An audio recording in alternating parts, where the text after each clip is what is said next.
Magandang araw mga kasundang, Jig na pulis po ng Little Blades, may Zanzibar po tayo dito. So ititesting ko po ito ngayon sa kawayan. So mayroon pa ako itong kawayan na tatlong klase. Ito po yung kawayan na malambot, yung buho kung tawagin. Ito naman po yung kawayan na yung tangnan kung tawagin, yung maraming tinik. Pero ito ang mas matigas na kawayan, yung pinakapuno ng kawayan na halos wala ng butas. Itesting ko po itong Zanzibar ko na 21 inches.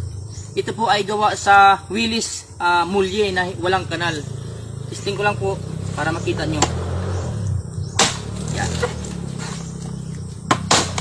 Ito po yung kawayan na malambot. So malambot lang po ito, yung mga tinitesting-testing nila na ano po. So ito po ay gawa sa Willis deep mulye na walang kanal. So cutting test lang po ito ha. Para makita nyo.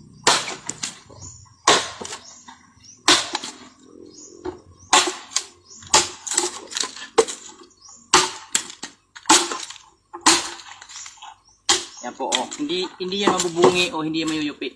So kita naman niyo po, pero ito po ay Willis po. Tapos ito po, ito yung pinakamatigas. Ito mga tinitesting ko mga tuyo kasi nagtesting ako ng mga hilaw.